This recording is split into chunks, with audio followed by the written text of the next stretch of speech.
자, 이제 부동산 분류입니다.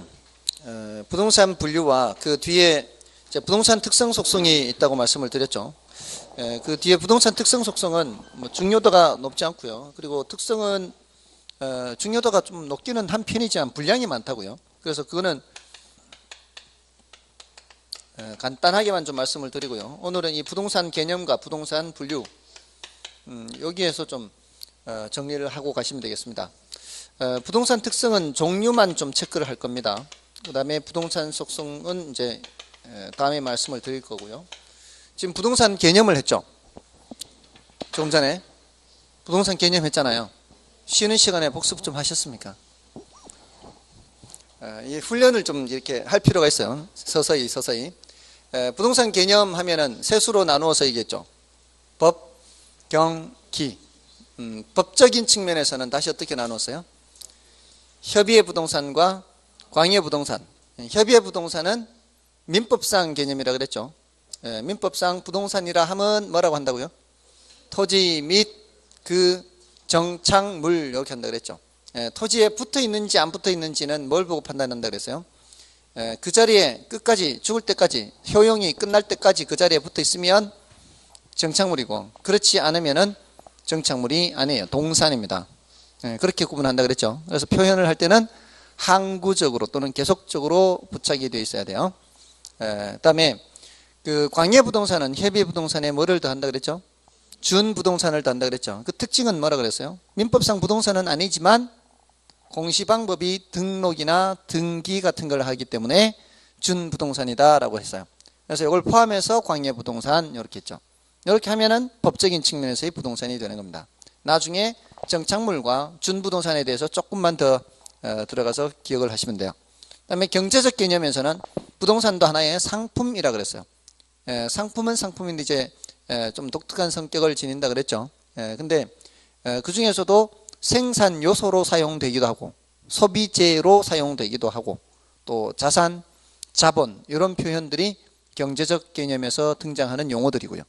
기술적 개념에서 등장하는 용어는 공간이다, 자연, 위치, 환경, 뭐 토목, 지질 이런 표현들이 기술적 개념에서 나왔습니다. 그래서 부동산학개론에서는 부동산학에서는 이 부동산을 볼 때 이 모든 측면을 다 살펴본다 그랬죠. 그래서 복합 개념 부동산이다. 이런 측면을 다 살펴보는 거를. 됐나요? 좀 전 시간에 한 거죠. 뭐 5분도 안 걸렸죠 지금. 복습하는데 5분 안 걸렸잖아요. 그러니까 대부분 5분 이내에 다 스크린이 됩니다. 여러분들이 저걸 하시면은, 공부를 하시면은. 그러니까 이게 습관이 돼 있어야 돼요. 그 시간에 공부를 한 거를 쉬는 시간에 스크린을 할 때 한 5분 정도. 그래서 지금 이거 동영상으로 공부하시는 분들한테도 지금 말씀을 드렸는데, 나중에 여러분이 동영상을 보실 때도 마찬가지예요. 이거를 배속으로 하면은 안 돼요. 배속으로 하면은 뭔 소리인지 생각할 여유가 없어져요. 듣기는 들어도 한 귀로 들어가고 한 귀로 빠져나옵니다. 그냥. 그래서 정상 속도로 듣고요. 배속으로 듣는 건 나중에 복습을 하거나 아주 그 어느 정도 단계 올라갔을 때는 배속이 되더라도 지금은 배속으로 하지 말고 정규 시간대로 듣고, 그리고 끝나자마자 바로 다음 강의를 또 듣는 게 아니고 한 10분 정도 생각하는 거죠. 10분 정도 여유를 두고 5분 생각해서 복습하고 5분 쉬고 다시 이제 수업 듣고. 그러니까 동영상을 듣더라도 정규 시간 듣는 것처럼 한 3시간 반에서 4시간을 딱 마련해 놓고 그렇게 듣는 것이 좋습니다. 그래야 훨씬 효과적입니다. 우선은 시간 단축시키려고 막 빨리 지나가 버리면은 그거는 전혀 남는 게 없을 수 있어요. 어떤 곱씹고 하는 그런 단계가 과정이 좀 필요하다는 거죠. 자, 이제 부동산 분류입니다. 자, 이 부동산 분류는 토지도 분류하고 건물도 분류하고 이렇게 분류를 하는데, 토지를 분류하는 것이 더 중요합니다. 건물 분류는 뭐 별로 중요하지는 않습니다. 근데 이 토지 분류가 말이에요. 여기서도 또 이게 그 아까 말씀드렸던 여기서 그 공법에 출제되는 그런 게 분류가 돼서 제가 개론에서 설명드리는 것은 공법에서 출제되는 것 중에서 용도 지역, 용도 지구, 용도 구역 요 정도는 말씀을 드려요. 이 공법에 나중에 공부하실 건데 토지를 용도 지역, 용도 지구, 용도, 구역 이렇게 나누거든요. 이건 국토의 계획 및 이용에 관한 법률상 구분해요. 국토의 계획 및 이용에 관한 법률상 용도지역, 용도지구, 용도구역 이렇게 나누는데 용도지역을 도, 관, 농, 자 이렇게 나누어요. 넷으로. 요거는 이제 도시지역, 요거는 관리지역, 농림지역, 자연환경보전지역 그럽니다. 여기는 또 용도지구 해서 또 많습니다. 이거 이제 아마 공법 시간에 외우는 방법들도 알려드릴 겁니다. 이거 결혼해서 할 부분은 아니거든 사실은. 그래서 용도지구 하면은 뭐 제가 알고 있는 방법은 경미, 보시개, 고치, 방방득 하는 게 있어요. 경관지구, 미관지구, 보전지구, 그다음에 보시, 시설보호지구, 또 보시개, 개발진흥지구 이런 식으로 보시개, 고취, 고도제한지구, 고도지구인가? 취락지구, 고취, 방방특, 방화지구, 방제지구, 특정 용도 제한지구인가요? 그런 이제 지구가 있어요. 근데 그는 공법에서 하는 거거든요, 사실은. 결혼에서는 이런 정도 용도지구, 용도구역이 있다는 정도만 지나가요. 그러면서 용도지역은 중복해서 지정하는 게 아니고 용도지구는 중복해서 지정할 수도 있고, 그러니까 방화지구이면서 방제지구 동시에 지정이 될 수가 있어요. 근데 여기서는 도시지역이면 도시지역이지 관리지역으로 지정을 할 수는 없어요. 동시에 지정할 수는 없어요. 그러니까 관리지역이라면 다른 거는 이제 지정이 안 되는 거고, 도시지역이라면 다른 거는 지정이 안 되는 거예요. 이거는 중복 지정이 안 되고, 이거는 중복 지정이 가능하고, 이게 이제 차이점이거든요. 근데 이번에 이 도시지역에서 도시지역을 다시 또 나눠요. 도시지역을 주거지역, 상업지역, 공업지역, 녹지지역 이렇게 주상, 공, 녹 이렇게, 또 관리지역을 보전관리, 생산관리, 계획관리 이렇게 보생계 이렇게 나눠요. 그 다음에 농림지역과 자연환경보전지역은 더 나누지 않습니다. 자, 그 이유를 이 공법에서는 잘 얘기 안 할 수도 있습니다. 오히려 개론이니까 제가 말씀을 드릴 수 있는데, 토지는 세 가지로 나눈다고 생각하시면 돼요. 하나는 개발 목적이냐, 하나는 생산 목적이냐, 하나는 보전 목적이냐. 항상 이 셋이에요. 항상 셋이에요. 항상. 이 개발 목적은 뭐예요? 우리가 살고 있는 곳, 쇼핑을 하는 것, 공장을 지어서 제품을 생산하는 것, 이런 것들이 다 개발 목적이죠. 그렇지 않나요? 원래 자연 상태를 우리가 인간이 필요로 하는 모양으로 이렇게 바꾸는 거잖아요. 그리고 생산 목적은 뭐예요? 우리 먹고 살아야 될 거 아니에요. 먹고 살려면 농사도 짓고 임산물도 채취를 해야 될 거 아니에요. 그런 목적의 토지가 있어야 될 거 아니에요. 그리고 앞으로 후손들을 위해서, 그리고 우리가 살기 위해서는 나무도 있어야 되죠. 녹지 공간도 있어야 되니까 계속 보존하기 위한 목적으로 이렇게 셋으로 나눕니다. 그래서 지금 여기 왜 근데 넷이냐? 왜 넷이냐? 사실은 셋입니다. 셋. 요 놈을 빼고 생각해야 돼요. 요걸 빼고 생각해야 돼요. 관리지역을 빼고 생각하는 겁니다. 도시지역이죠. 도시지역은 이 셋 중에 뭐예요? 개발이죠. 개발. 여기 농림지역이거든요. 농림. 이거 뭐예요? 생산이죠. 생산. 자연환경보전지역이죠. 보전 목적 이렇게. 요거 빼고 생각하는 겁니다. 그럼 관리지역은 왜 관리지역인가 하면은 이게 이쪽으로 하기도 뭐하고 저쪽으로 뭐 하기도 하고 지금 그런 상태예요. 이쪽으로 분류하기도 못하고 이쪽으로 분류하기도 못하고 이쪽으로 분류하기도 못한 그런 상태예요. 그러니까 일단은 지정은 해놨는데, 지정을 해놓고도 요거를 나눌 때는 앞으로 얘는 요 중에서 관리지역 중에서 앞으로 요 땅은 개발할 곳으로 사용할 수도 있고, 앞으로 생산 목적으로 사용하는 그 땅도 있고, 요 중에서 보존 목적으로 사용하는 땅도 있단 말이에요. 관리지역 내에 일단 지정은 해놓고, 그래서 그 중에 관리지역 내에 요거 보존관리지역이 있어요. 그 다음에 요거는 생산관리지역이라 그래요. 요거는 개발관리지역 하면 좋겠지만 그렇게 하지 않고 계획관리지역이라 그래요. 계획, 앞으로 개발할 걸 계획하는 거예요. 계획. 그러면 됐죠? 관리지역도 셋으로 나눈다고요. 됐나요? 보전관리, 생산관리, 계획관리 이렇게 앞으로 개발할 가능성이 있는 여지가 있어요. 그러면 앞으로 여러분들이 토지에 투자를 한다면은 보전관리 지역에 투자하시겠어요? 생산관리 지역에 하시겠어요? 계획관리 지역에 하시겠어요? 예, 계획관리 지역에 투자를 해야죠. 투자를 한다면은. 예, 자연스럽게 이렇게 나오는 거예요. 그러니까 이 구조를 이해를 하면은 외울 게 없어요, 사실은. 그러니까 도간 농자 하지만 사실 도시 지역은 개발하는 지역, 예, 농림 지역은 생산, 자연환경 보전 지역은 보전. 다시 관리 지역을 예, 보전 관리, 생산 관리, 개발 관리가 아니라 계획 관리 이렇게 얘기한단 말이에요. 자, 그러면 도시 지역을 다시 어떻게 나누는가 하면 도시 지역 우리가 아까 뭐라고 했어요? 자는 곳, 주거용, 상가, 쇼핑학원, 상업지역, 제품 생산하는 공, 주상공이 주상공. 자, 도시 지역을 어떻게 나누는가 하면은 주상공 이것만 있으면 안 돼요. 도시가 우리가 살기 위해서는 녹지 공간도 있어야 될 거 아니에요. 도시 지역에 녹지 공간 없으면 얼마나 삭막하겠습니까? 그죠? 그러니까 주상공 녹까지 가는 거예요. 도시 지역이. 근데 녹지 지역을 다시 또 세수로 나눠요. 녹지 지역을 또 어떻게? 이렇게 또 세수로 이렇게 녹지 지역을 어떻게?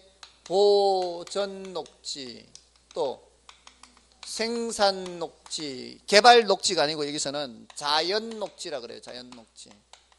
요 표현이 좀 다를 뿐이에요. 근데 보전과 생산은 계속 같이 따라가죠. 여기 보전 관리, 생산 관리 같이 따라가잖아요. 다만 이제 계획 관리를 하고 여기서는 보전 녹지, 생산 녹지, 자연 녹지 이렇게 되겠죠. 자, 그러면 토지에 투자를 한다면 여기 투자하시겠어요? 여기 투자하시겠어요? 여기 하시겠어요? 예? 이거는 앞으로 계속 보존할 거라고. 개발될 가능성이 있어요, 없어요? 없다고요. 이거는 먹고 사는 데 쓰기 위한 것이라고요. 이거는 개발 앞으로 개발 가능성 있는 건 요거예요. 요거.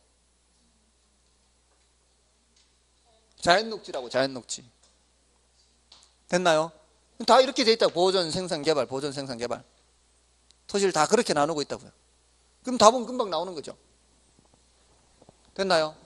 네. 그런 식으로 이 구조를 이해를 하고 있으면은 이건 나중에 외우는 것도 어렵지 않아요. 쉽게 외울 수 있어요. 항상 토지는 이렇게 나누고 있기 때문에. 됐습니까? 이거 공법에서도 하기는 하죠. 혹시 공법 들으신 분 안 계시나요?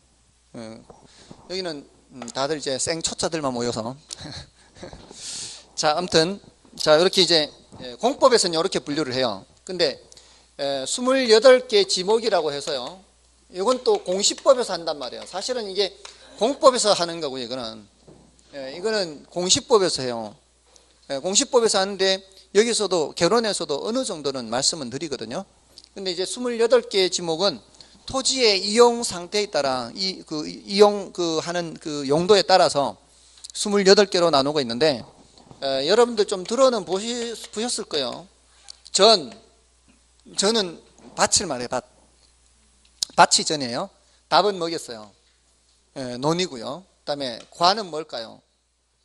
과수원이겠죠. 이거 이렇게 알면 돼요. 이렇게 더 이상 뭐 알 필요도 없고요. 목이 뭘까요? 이와 같은 연장선상에서 생각하는 거예요. 1차 산업 용도로. 1차 산업 용도로 목장용지. 그다음에 임은 뭘까요? 임야, 산 이런 거. 광은 뭘까요? 광천지라 그래요. 광천지. 뭐 온천이 개발되거나 온천지라든가 아니면 뭐 광물 같은 거 나오는 광천지. 염은 뭘까요? 예, 염전. 예, 염전을 말해요.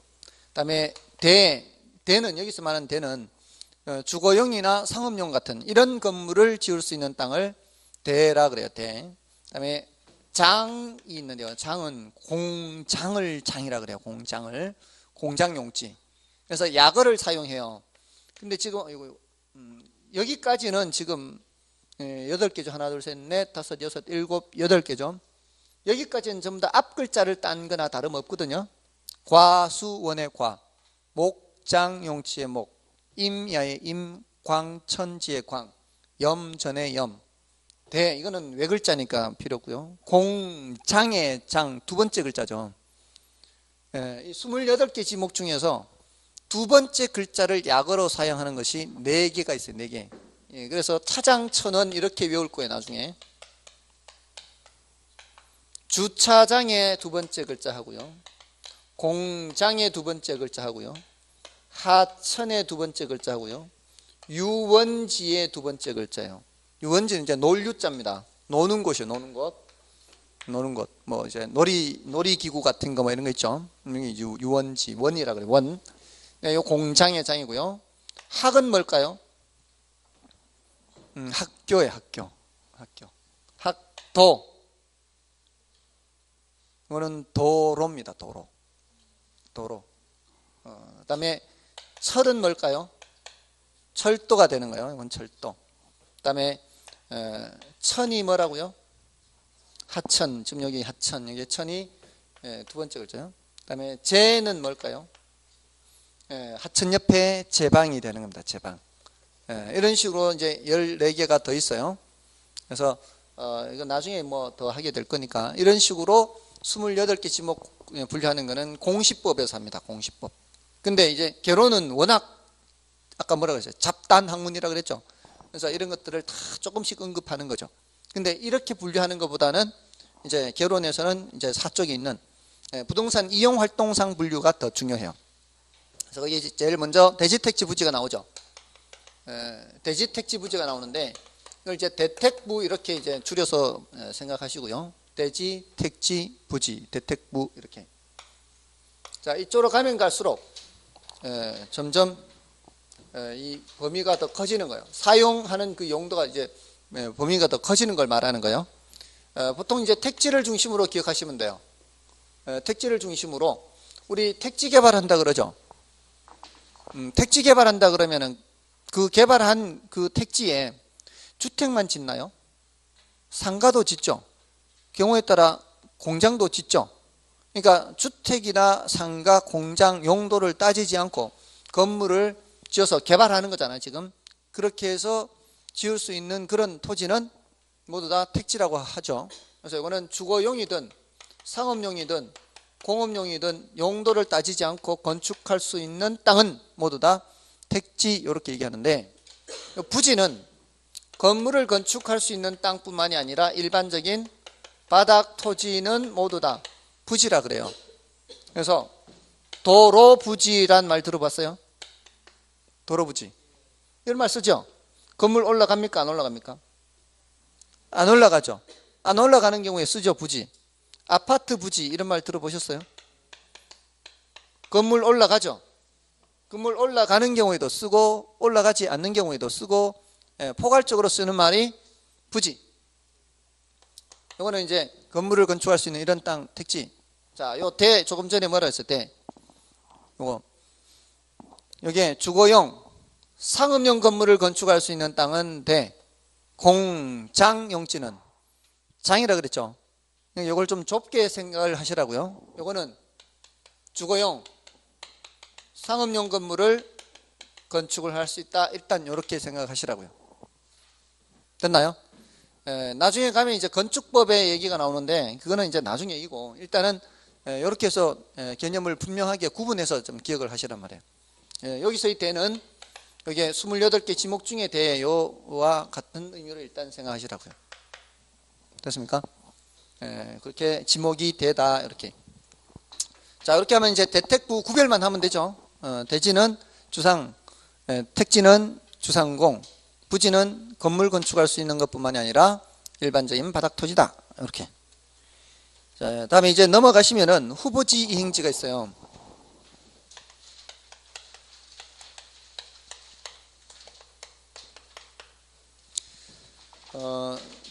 지금 이게 민법 다음에 이제 두 번째 수업이죠. 예전에 언제 이런 공부를 해보셨어요? 몇 년 됐어요?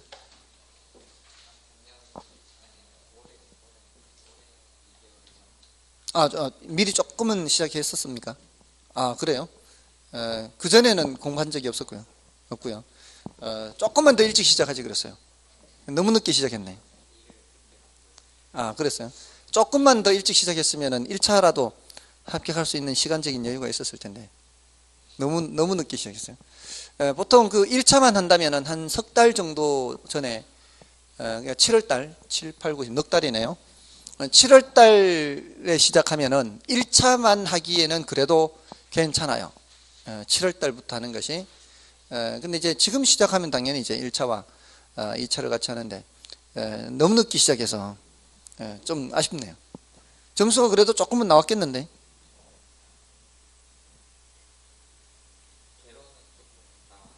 예. 아, 그렇습니까? 결혼이 좀 이제 지금까지 출제됐던 출제 경향과는 좀 달리 출제가 됐거든요. 공법 문제가 무려 5문제나 출제됐으니까 이 말이 됩니까 그게? 공법과 관련되는 게. 근데 이제 전형적으로 공법과 관련된다 할지라도 결혼이라는 과목 성격이 이제 워낙 넓다 보니까 뭐 출제할 수도 있다고 쳐요. 근데 전형적으로 공법의 내용으로 출제한다고 발표를 했는데 공법에서 출제 안 하고 결혼해서 출제한 거니까 이제 문제가 되는 거죠. 그래서 이 신청한 게 3문제예요. 5문제 중에 2문제는 좀 그렇게 뭐 공법에서 출제하지 않는다고 볼 수 있으니까 결혼해서 출제할 수 있다고 치더라도 나머지 3개는 공법에서 출제할 수 있는 그런 문제를 결혼해서 출제를 해서 1차만 준비하는 사람들 입장에서는 예측 가능성이 없는 거죠. 그렇잖아요. 1차만 하는 경우에는 시중에 교재 자체도 그게 포함되어 있지 않습니다. 2차에서 본다라고 생각하니까 당연히 그거는 집어넣지 않는 거죠. 그래서 이런 경우에는 법의 심판을 반드시 받아봐야 되겠다 싶어서 이 신청을 올린 거죠. 그래서 3문제가 지금 올라가 있는 상태예요. 그래서 계산 문제하고 이거 이 신청 올라가는 것까지 포함해서 이것 때문에 정말 합격하시는 분들은 정말 아무도 안 올린 걸 제가 얘기했으니까. 그렇잖아요. 아무도 얘기 안 한 걸 제가 얘기해서 올렸으니까 크게 한턱 쏴야 되지 않겠습니까? 그죠? 아무튼 이런 내용들이 사실 우리 수준을 벗어나는 거라고 해서 결혼의 수준을 벗어나는 거예요. 사실 저쪽으로 깊게 들어가 버리거나 건축법에 깊게 들어가 버리거나 이렇게는 이제 할 수가 없는 거죠. 평소에 수업할 때 안 한단 말이에요. 이 정도밖에 안 하는데 이 반칙을 쓴 거나 다름없습니다. 근데 이제 요거는 알아야 되겠죠, 당연히. 여기에서 묻는 거는 알아야 됩니다.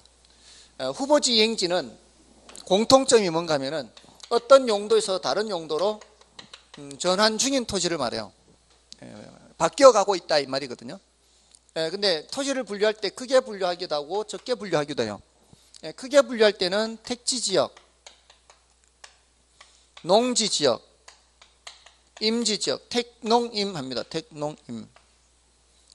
택지지역은 조금 전에 주상공 어떤 용도의 건물이라도 지을 수 있는 거죠. 이런 걸 이제 택지지역 이렇게 하고요. 농지지역은 뭐 말 그대로 농사 짓는 곳, 뭐 임지지역, 임야. 자, 보통은 이렇게 전환이 되겠죠. 전환이 된다면. 자, 이렇게 전환되고 있는 중에 있는 토지를 말해요. 전환이 된 거 아니에요.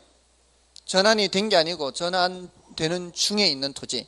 그럼 전환이 됐는지 안 됐는지 뭘 보고 알 수 있는가 하면은 이 도로가 놓여져 있다. 그러면은 전환이 된 거예요. 도로가 놓여져 있으면 전환이 된 거예요. 여러분들 저기 세종시 근처 가보시면 될 거예요. 세종시 근처 가시면은 택지 정리는 돼 있다는 거는 도로는 닦여져 있어요. 아직 건물은 안 올라가 있어도 도로가 놓여져 있잖아요.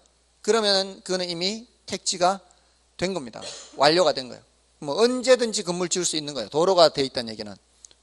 여러분들 이 도로 만들 때 한번 보신 적 있나요? 택지 개발할 때 그 도로가요. 그 도로 자리를 먼저 깊게 팝니다. 도로 자리를 미리 파요. 거기에 뭐가 들어가는 거예요? 하수구, 뭐 전선, 뭐 이런 가스, 전기, 뭐 이런 거 다 거기 들어갑니다. 거기다 집어넣고 묻어버립니다. 그 위가 길인 거예요. 그러니까 우리가 다니는 길 아래는 뭐라고 생각하시면 돼요? 그런 공동구라 합니다. 공동구. 뭐 하수도, 상수도, 전기, 광 케이블 이런 것들이 다 밑에 들어가 있어요. 이게 도로가 돼 있다는 얘기는 이미 기반 시설이 다 완료가 됐다는 얘기예요. 그럼 뭐가 된 거예요? 택지가 된 겁니다. 그러면 그런 땅은 후보지라고 할 수가 없어요. 그럼 어떤 땅이 후보지인가 하면은 농사 짓지도 않고 그냥 묵혀놔서 잡초가 자라고 있고 도로도 없고 그냥 팻말만 떡 붙어 있어서 몇 다시 몇 구역 이렇게 된 거 있죠. 그런 땅이 뭐가 되는 거예요? 후보지가 되는 후보지. 저는 그런 땅이 후보지입니다. 자, 근데 지금 이 택지 지역을 다시 주상공 이렇게 나눌 수 있다 그랬죠. 농지 지역을 전답과 이렇게 나눌 수가 있고요.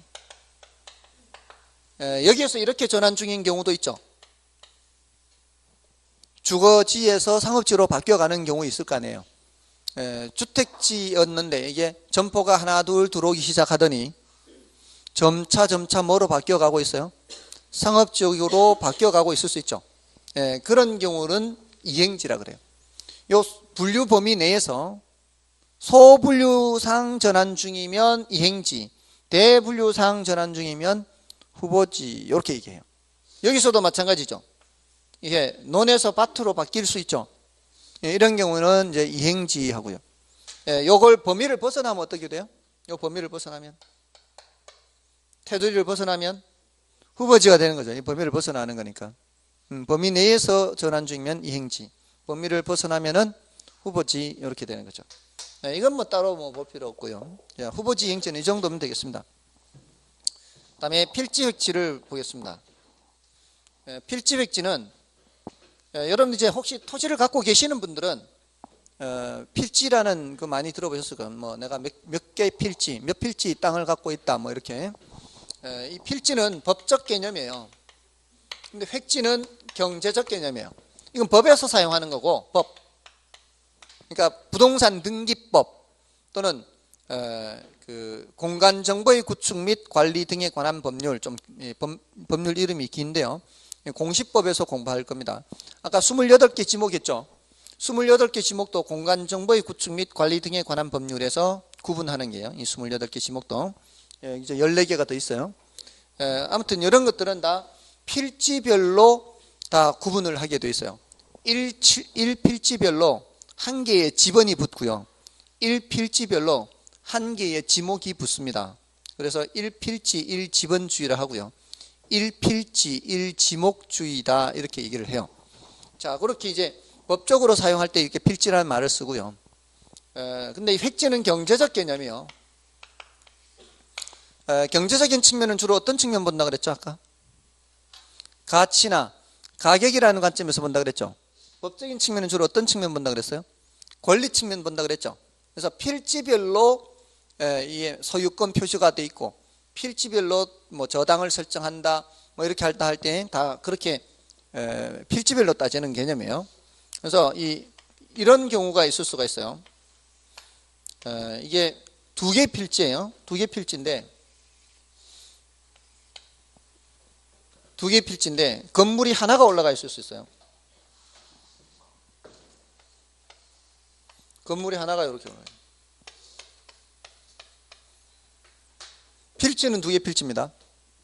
자, 근데 이게 행정구역으로 지방자치단체가 달라요. 지방자치단체가. 여기가 종로구고요. 여기가 중구예요. 서울에. 지방자치단체가 다르면은 동이 다르죠, 지금. 지방자치단체가 다르니까. 그러니까 종로구 무슨 동 몇 번지 이렇게 될 거 아니에요. 여기는 중구 무슨 동 몇 번지 이렇게 될 거 아니에요. 그러니까 필지가 당연히 두 개예요. 근데 건물은 하나가 올라가 있어요. 이 사실을 육안으로 그냥 그 건물 가서 보면은 확인할 수 있을까요? 육안으로 확인이 안 됩니다. 이게 어디 있는가 하면은 이런 건물이 지금 시위 많이 발생하는 그 광화문 사거리 있죠. 광화문 사거리에 여기 동상이 두 개가 있죠.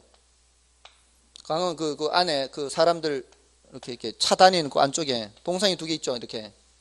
여기가 이제 이순신 장군 동상이고 여기가 세종대왕 동상이 있죠. 세종대왕을 이순신 장군이 지키고 있잖아요. 근데 요 사거리 요 오른쪽 여기에 광화문 빌딩이라는 게 있어요. 이 광화문 빌딩이 지금 종로구와 중구에 걸쳐 있어요. 근데 이걸 저도 알기 전에는 이 건물이 그런 상태인지는 몰랐죠. 근데 세상에 이런 게 나와서 깜짝 놀랐어요. 이런 게 있구나. 그래서 예전에 들었었는데, 아주 예전에 제가 검색을 해봤더니만 광화문 빌딩에 그게 검색을 했더니 나오더라고요. 근데 지금 이렇게 되면은 이 건물 같은 건물 아니잖아요. 그럼 지금 이렇게 이제 사무실이 이렇게 갈라지는 거죠. 사무실이 갈라져서 이쪽은 종로구, 저쪽은 중구죠. 그러면 사무실에 이쪽에 있는 직원은 종로구로 주소 우편 배달 받고요. 그럼 저쪽에 있는 직원은 중구로 배달 받고, 같은 회사인데 사무실 부서 바뀌면은 주소 바뀌는 거예요? 어떻게 해야 될까요? 어떻게 해야 될까요? 그래서 세상에 이런 일이 같은 건물로 배달이 되는데 7층까지는 중구고요. 8층부터 20층까지는 종로구로 그렇게 돼 있어요. 층으로 나왔어, 층으로. 왜냐하면은 어느 한쪽도 포기를 못 해요. 세수 있어요, 세수, 세금. 세금을 거둬야 되잖아요. 그래서 그런 경우에는 그렇게 7층까지는 중구. 이 종로구에 편입된 면적이 더 넓어요. 종로구에 편입된 면적이 더 넓어서 8층부터 20층까지는 종로구, 이렇게 해서 이렇게 나누는데, 자, 보통 사람들 가면은 뭐라고 생각하겠어요? 그냥 건물이 있고 그 밑에 땅일 거 아니에요. 그 밑에 땅에는 뭐 조경도 이렇게 좀 돼 있고 벤치도 있고 의자 있고 이렇게 앉을 수 있게. 자, 그러면은 그는 몇 개의 땅이라고 생각하겠어요? 당연히 일반인들이 봤을 때는 하나의 땅이라고 생각할 거 아니에요. 필지는 몇 개 필지인데? 2개 필지인데 획지는 몇 개다? 1개의 획지다 이 말이에요. 2개의 필지인데 1개의 획지다라고 얘기한다고요. 이때 쓰는 말이 획지라고요. 됐나요? 지금 이 건물이 깔고 앉아있는 이 땅 몇 개의 획지예요? 당연히 하나의 획지죠. 하나의 획지인데 이게 몇 개의 필지인지는 모르죠. 떼봐야 아는 거죠. 그럼 떼봐야 아는 거예요. 대부분은 어떻게 했지만, 대부분은 1개의 필지겠지만 이 떼봐야 아는 거죠. 그런 것들이 의외로 껴야 됩니다. 이렇게 여러 개의 필지가 하나의 획지로 이용되는 거예요. 그러니까 부동산 개발할 때는 획지로 개발하는 거예요, 필지로 개발하는 거예요? 획지로 개발하는 거죠. 획지로. 그러니까 그런 부동산을 개발한다거나 또는 감정평가를 한다거나 이렇게 경제적인 활동, 이용활동과 관련돼서는 획지 개념으로 쓰는 거고, 구체적으로 소유권자가 누구냐 이렇게 따져볼 때는 필지별로 따져봐야 되는 거죠. 됐나요? 그래서 법적 개념이다, 경제적 개념이다, 이렇게 이제 구분을 하는 겁니다. 그래서 나중에 이제 조금 더 설명을 드리겠습니다. 이건 뭐 주로 권리 측면이고, 이거는 뭐 가치가격 측면. 자, 이런 경우가 있다. 물론 이럴 수도 있어요. 1필지가 2 이상의 획지가 될 수도 있어요. 내가 갖고 있는 땅이 이제 넓은 땅, 1필지 땅이 있는데, 요거를 이렇게 도시계획선이 이렇게 지나가는 거예요. 도시계획선이 이렇게 지나가면서 요 부분은 주거지역, 요 부분은 상업지역. 어떤 지역이 땅값이 더 비싸요? 상업지역 땅값이 더 비싸죠. 이러면 1개의 필지지만 몇 개의 획지가 되는 거예요? 2개의 획지가 되는 거예요. 얘는 경제적인 측면에서 보는 것이기 때문에 가격 수준이 달라지잖아요. 그러면 이제 획지가 나누어지는 거죠. 1개의 필지라도 가격 수준이 서로 다를 때는 이렇게 구분이 되는 겁니다. 자, 이게 이제 필지 획지 개념이고요. 그다음에 이제 나지금부지예요. 여기까지는 그래도 더 자주 언급돼요, 시험에서. 지금 필지 획지, 후보지 이행지, 이 나지금부지, 요거는 이제 더 자주 언급이 되니까 요건 조금 더 주의를 하시기 바라고요. 여기 이제 낮에는 지상에 건물이 없는 땅을 말해요. 지상에 건물이 없어요, 낮에는. 근데 건부지는 지상에 건물이 있는 땅을 건부지 이렇게 얘기해요. 아무것도 없는 상태의 땅, 낮이. 지상에 건물이 있는 땅, 건부지 이렇게 얘기해요. 거기에다가 지상에 건물이 있죠. 밑에 건부지죠. 요 2개를 합한 것을 복합부동산이라 그래요. 자, 조금 전에 부동산 개념할 때 복합개념 부동산 했죠. 복합 개념 기억나십니까? 복합 개념 할 때는 종합하고 같이 생각하라 그랬잖아요. 그때는 복합 개념 부동산에서 개념자가 붙어 있어요. 근데 여기는 복합 개념 부동산이 아니라 복합 부동산이 그냥 복합 부동산 하면은 토지와 건물을 함께 부를 때 복합 부동산 이렇게 얘기하는 거예요. 그래서 이런 단어가 필요한 이유는 자 이렇게 우리가 의사소통을 할 때요. 제가 감정평가사한테 후배한테 어디 가냐 했을 때 나지 평가하러 갑니다 라는 말을 하고요. 건부지 평가하러 갑니다 라는 말이 다른 말이죠. 나지 평가하러 간다 이 소리는 뭐예요? 지상에 건물이 없는 땅 평가하러 간다는 뜻이고요. 건부지 평가하러 갑니다 하면은 지상에 건물이 있는 밑에 땅 평가하러 갑니다 라는 뜻이고요. 건물 평가하러 갑니다 그러면은 건물만 평가하는 거죠.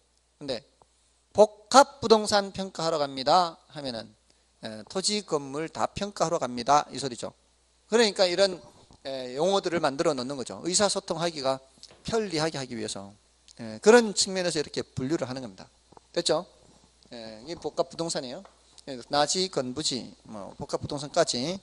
자, 근데 그 나지 안에 보면은 동그라미 1번 2번 이런 내용들이 더 있죠. 동그라미 1번 2번 있죠. 이런 것들은 다음에 더 깊게 들어가는 거니까. 근데 그런 제가 지금 수업 시간에 다음에라는 단어 자체도 표기가 되어 있는 게 좋아요.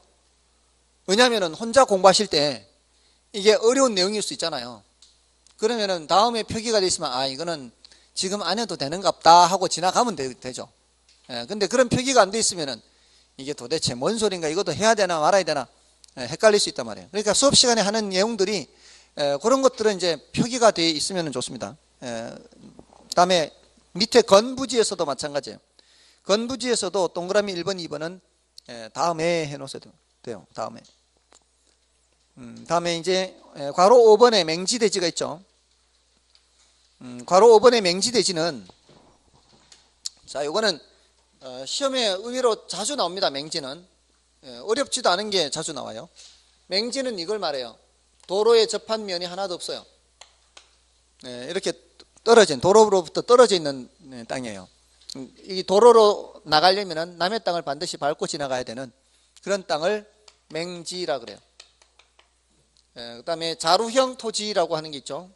그거는 이제 도로에 접한 면이 좁은 입구로 돼 있어요. 이런 거를 대지라고 하지 않고 자루형 토지라고 할 가능성이 많아요. 시험에 출제된다면. 왜냐하면 이 대지는 대자가 한자가 달라요. 여기는 오도이자가 들어가 있어요. 근데 앞에서 대택부 했죠. 대택부 할 때 그 대자는 오도이자가 아니고 흑토자예요. 여기가 이 흑토자예요. 그래서 이게 달라요. 그래서 자루형 토지 이렇게 기억하시면 돼요. 자루형. 이 대자는 오도이자가 들어간 이거는 한자로 치면은 거돛대란 뜻이에요. 거돛. 그런 이제 한자 의미인데 자루형 토지로 기억하시면 되고요. 그다음에 법지빈지가 있죠. 법지빈지는 법으로만 소유하고요. 활용실익이 없는 땅을 법지라 그래요. 법자죠. 법자. 법지빈지. 요거는 이제 활용실익이 있느냐 없느냐, 소유권 표시가 돼 있느냐 안 돼 있느냐, 뭐 이렇게 이제 나누는데요. 법지는 활용실익은 없다 그래요. 근데 소유권 표시는 돼 있다 그러고요. 빈지는 활용실익은 있는데 소유권 표시는 안 돼 있다 이렇게. 빈지가 한자가 어려워요. 빈지가 물가빈 한자가 어려워서 바닷가라고 법률 용어에서는 다 바꿨어요. 바닷가. 일단 법지는 뭔가 하면 이거 이제 나중에 이것도 공시법에서 배우실 텐데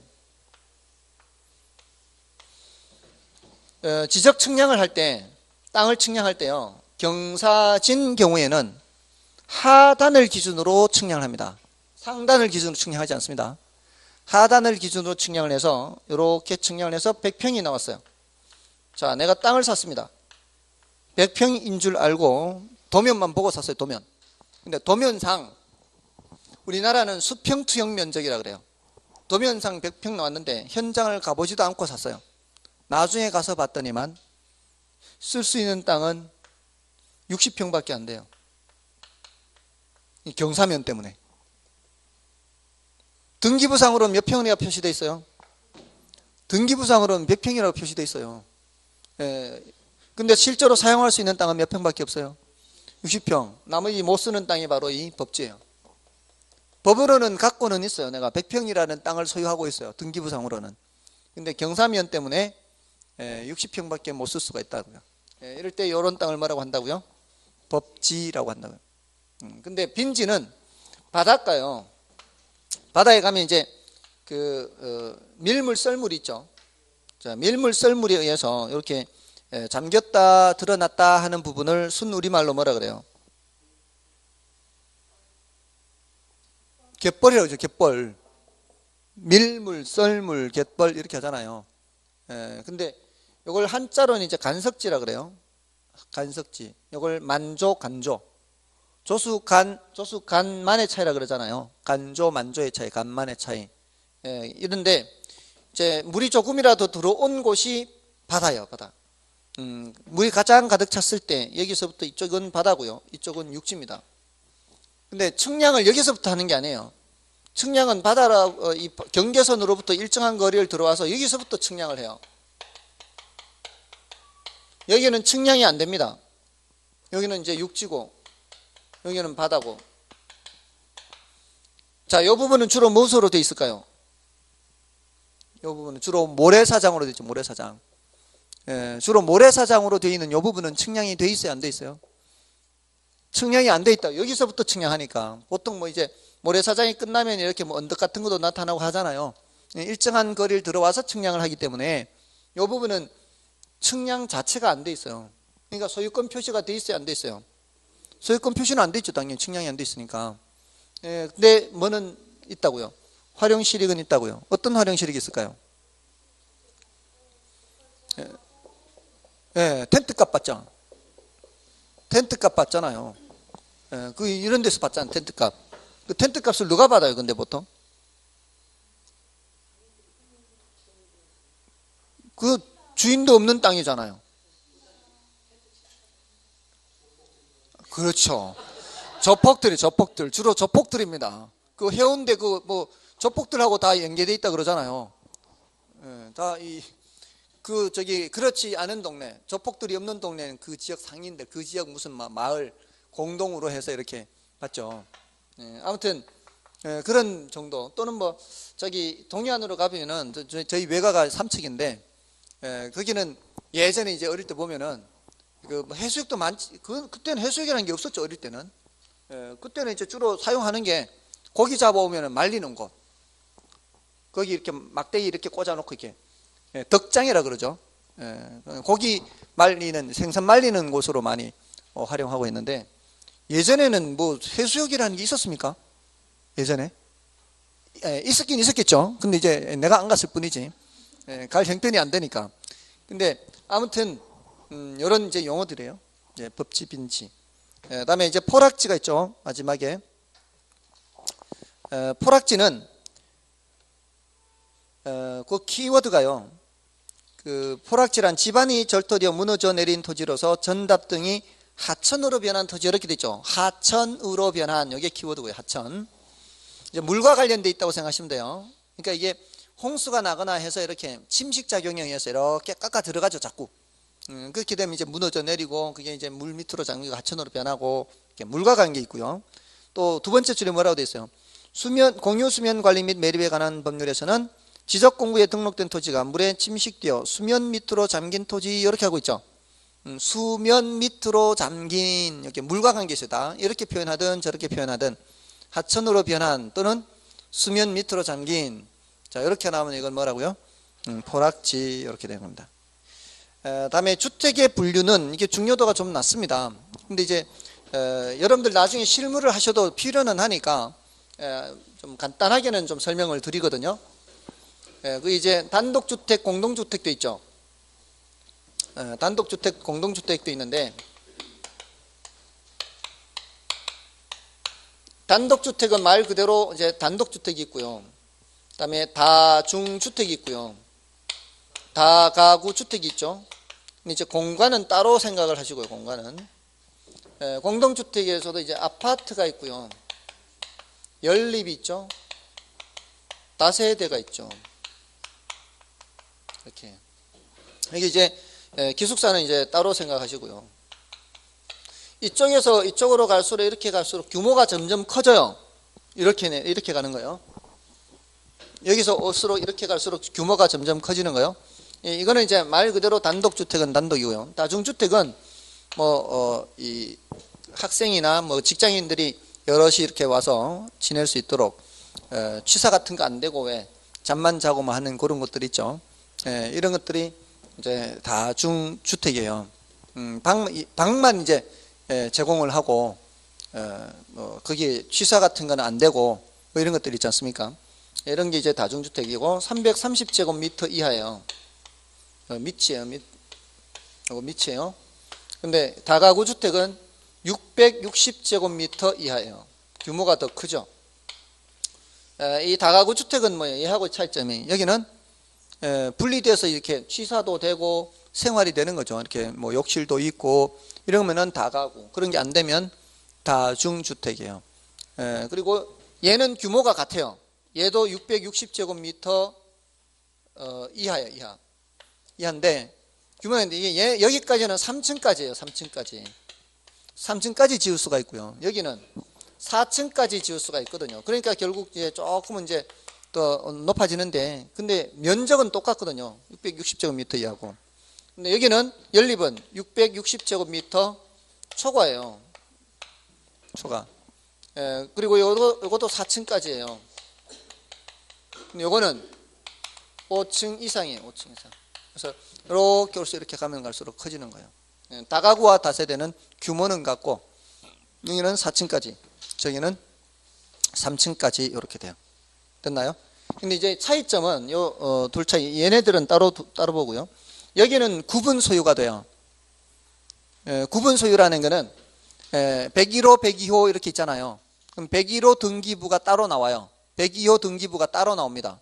근데 여기는 101호, 102호가 있어도 등기부가 따로 안 나오고 그 건물 통째로 건물 등기부만 나와요. 단독주택은 건물 통째로 하나의 등기부가 나온다고요. 됐나요? 얘네들은 건물 통째로가 아니고 각 구분 소유되는 그 호별로 등기부가 따로 있다는 얘기예요. 됐습니까? 자, 그런 정도면 일단은 되겠고요. 이제 마지막은 부동산 특성인데요. 이거는 부동산 특성은 종류만 알고 가세요. 파생 현상 이런 거 나중에 조금씩은 할 건데 그런 이제 부분이 어렵기 때문에 부동산 특성은 이거는 이제 자연 토지 특성이 있고요.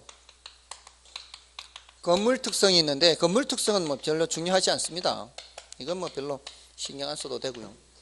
토지 특성만 좀 신경 쓰는데 토지 특성을 다시 자연적 특성하고 인문적 특성 이렇게 나누거든요. 근데 이 종류 정도는 이제 알아두시라고요. 종류와 뜻. 그 뜻 정도는 아시는데 파생 현상이 우리 시험에서 출제돼. 이게 출제되는데 이걸 알면은 이걸 좀 쉽게 알 수 있기 때문에 일단 이걸 종류와 뜻을 알아두시는 거고 이거는 너무 많은 시간을 들이면 안 돼요. 이게 난이도가 높다고 여기가 난이도가 높고 분량도 많다고요. 그러니까 일단 여기 종류와 뜻 정도만 파악하시라는 얘기예요. 그래서 이게 부동성이라는 게 있고요. 부동성. 부증성도 있고요. 영속성도 있고요. 개별성도 있고요. 인접성도 있고요. 이렇게 5가지 정도. 여기는 이제 선천적이고 불변적인 성질이에요. 인간과는 관계없이 갖고 있는 성질이 바로 이 자연적 특성이죠. 부동성.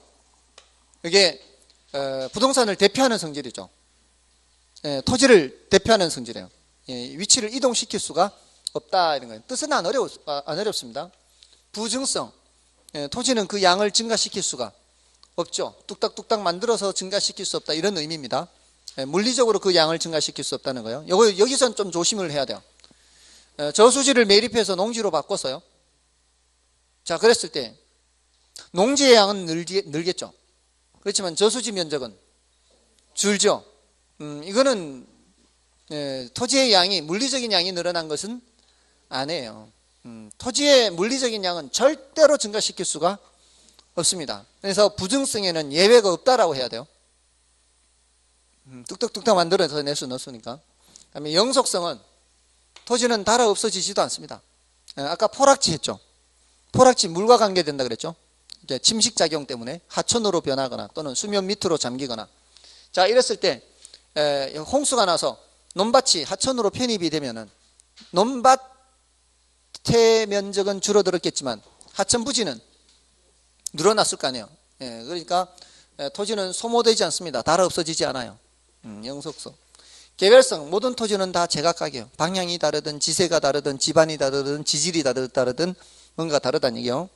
그다음에 인접성, 모든 토지는 다 붙어 있다는 거죠. 인위적으로 우리가 이렇게 길을 내 가지고 길 건너편, 길 이쪽 편 이렇게 하는 게 있어도 그것은 인위적으로 했을 뿐이지 결국 그 집안은 다 연결되어서 붙어 있는 거죠. 그게 이제 인접성이에요. 연접성, 연결성 이렇게도 할 수 있어요. 연접성, 연결성.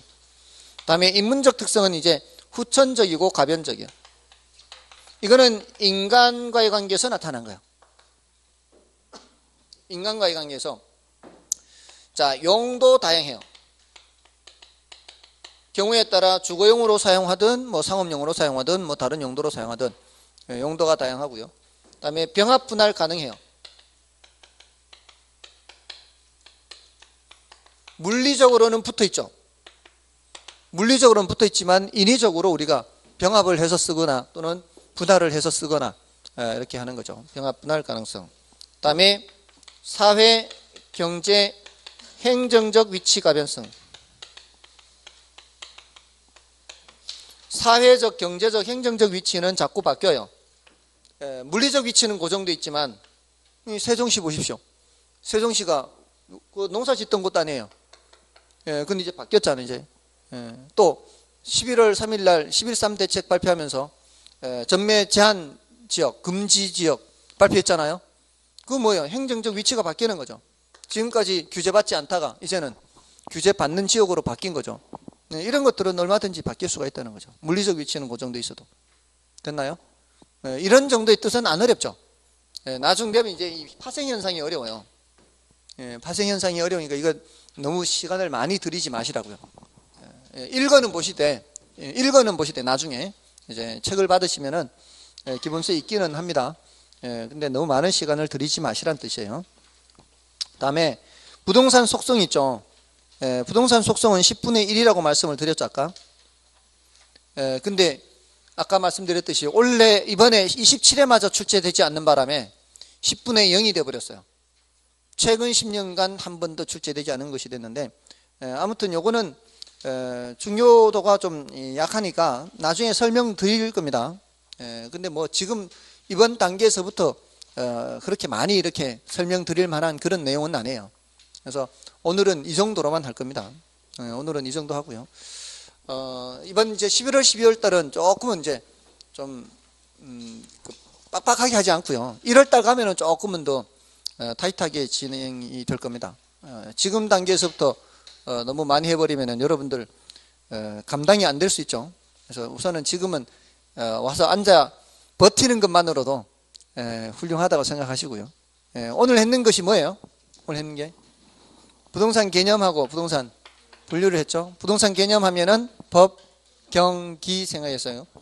법적 개념은 다시 협의의 부동산, 광의의 부동산 나누고, 협의의 부동산은 민법상 부동산으로서 토지와 토지에 붙어있는 정착물이라 했고요. 정착물인지 아닌지를 구별해야 된다고 했어요. 항구적으로 부착되어 있어야 정착물입니다. 그래야 부동산이고요. 아니면은 동산이 되는 거고요. 그다음에 광의의 부동산은 협의의 부동산에서 준부동산을 더한다 그랬죠. 그는 그 성질상은 부동산은 아니지만 그 관리라든가 이런 측면에서 이거를 등록이나 등기를 하게 할 필요가 있는 것들, 자동차 같은 것들 이런 거 있죠. 이런 것들을 준부동산이다라고 해서 광의의 부동산에 포함시키는 겁니다.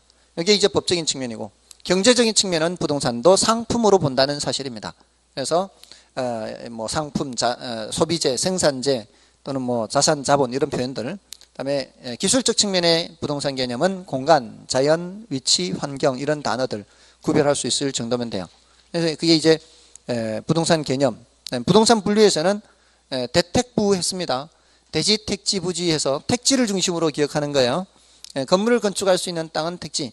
대지 하면은 그런 주거용, 상업용 건물을 건축할 수 있는 땅. 부지 하면은 건물을 건축할 수 있는 땅 외에 일반적인 바닥 토지는 모두 부지라 했고요.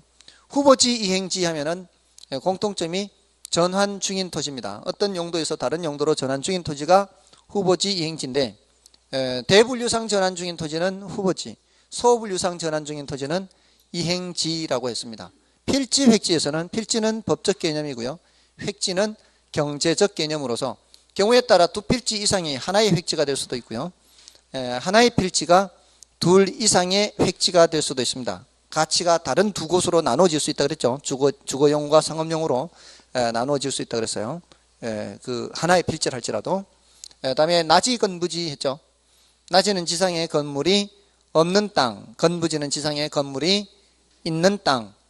그리고 건물과 밑에 건부지를 합쳐서 부를 때는 복합부동산이라고 표현을 한다 그랬어요. 법경기를 다 보는 것은 복합 개념으로 본다는 그랬고요. 그냥 토지 건물을 합쳐 부를 때는 복합부동산이다 이렇게 얘기했습니다. 법지빈지에서 법지는 법으로 소유할 뿐 활용실익이 없는 땅, 경사면에서 나타나는 현상이고요. 빈지, 빈자 물가빈이라 그랬어요. 바닷가라 그랬어요. 소유권 표시는 안 돼 있지만 활용실익이 있는 땅, 바닷가 했어요. 포락지, 요거는 물과 관련된다 그랬습니다. 하천으로 변한 토지 또는 수면 밑으로 잠긴 토지, 이게 포락지라 그랬어요.